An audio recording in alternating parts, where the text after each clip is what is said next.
Good morning, welcome to the Sammy Miller Motorcycle Museum on the edge of the New Forest in Hampshire, UK.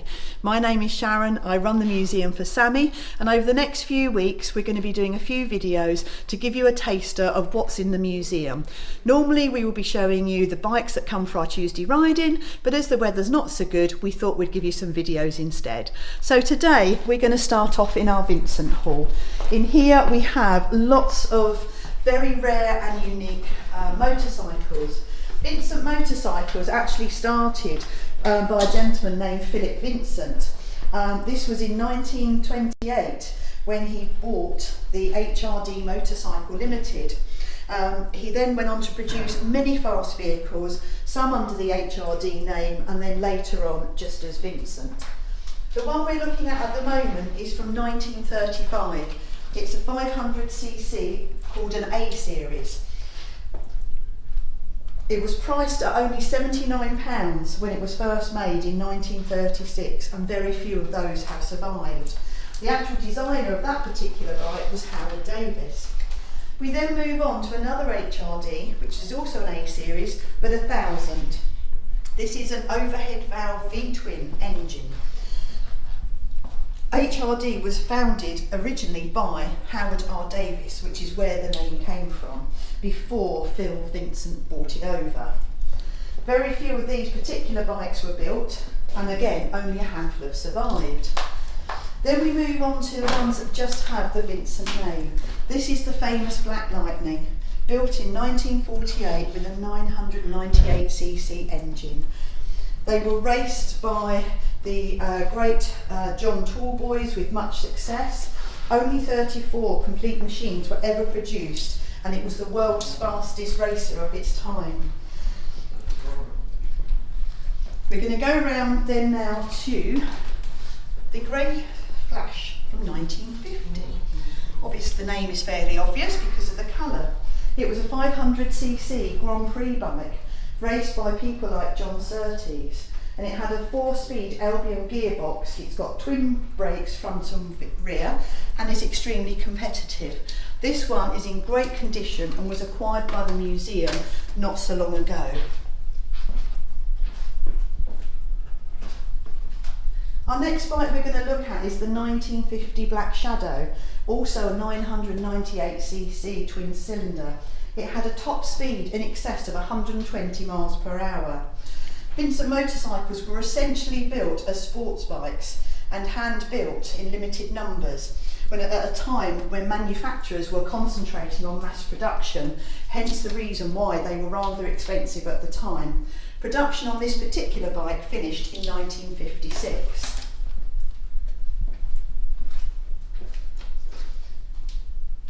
Then 2 years later came along the Vincent Comet, also a very well-known Vincent. Built in 1952, it had a 500cc single-cylinder engine with a top speed of 88 miles per hour and weighs approximately 400 pounds. The Comet and the Meteor models were both produced post-war. Sales of these bikes were very small, simply because the single cylinder was viewed as a poor relation to the twins, which were currently then being built.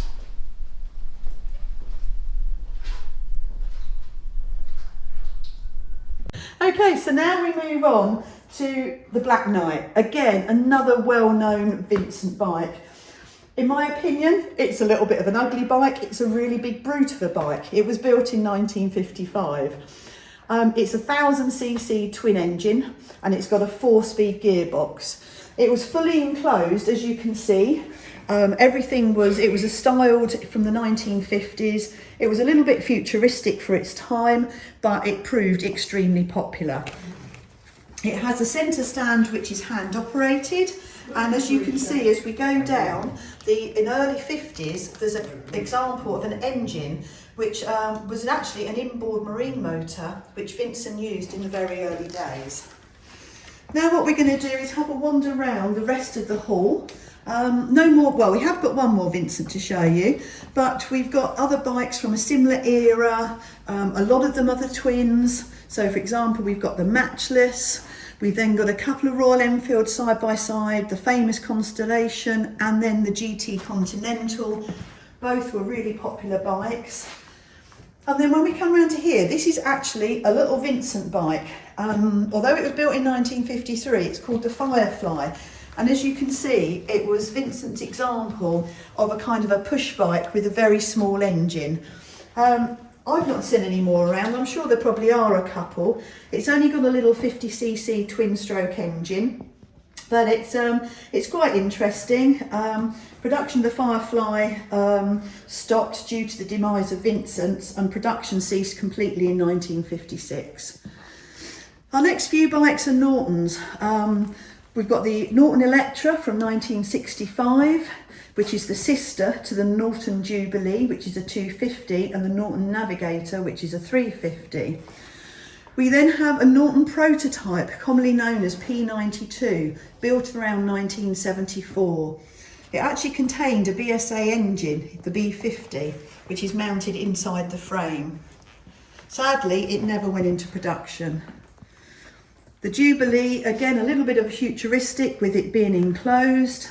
It's a 4-speed deluxe model, or that was how it was advertised to be sold. It's lightweight. Then we move on to the Ambassador Electra, 250cc Villiers twin engine from 1961. Absolute fabulous example of this particular bike.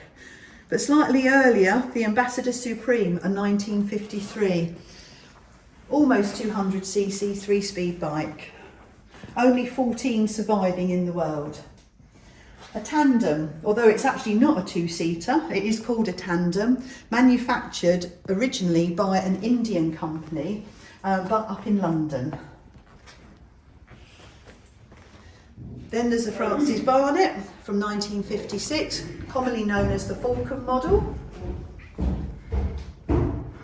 Another Royal Enfield, this one only a small baby one, 125cc 2-stroke, 3-speed. Following on is the famous Excelsior British company. Beautiful green colour, just over 300cc, it's a Super Talisman 58 engine. Villiers, the big V4. Built in 1962, it's supercharged 500cc 2-stroke engine, originally built to be raced. Most of you will recognise this one from when it came out, the Sinclair C5. Then the Greaves Roadster, built in 1960. And then finally, the last 2 bikes in this museum are both EMCs. We've also got a good example of the principle of the split single cylinder, which was contained in the EMC. This last one was built in 1948, has a 500cc 2-stroke engine with an alloy barrel. This is the only particular model left in the world of its type, and it still runs. So I hope you've enjoyed that little tour. For those of you that haven't been to the museum yet, this is Fergus, our mascot. He actually belongs to Sammy and Rosemary, but so many of you know him from being on some of our videos. He's just joined us, haven't you, Poppet? So yeah, thank you for watching. Please look out for other ones. We're going to try and do them on a weekly basis. As I say all the time, the weather's not good enough for the riding. We'll show you, we've got about 550 bikes, and we will slowly move around the museum, giving you, as I say, a little snapshot of what you've got to see. Thank you and enjoy.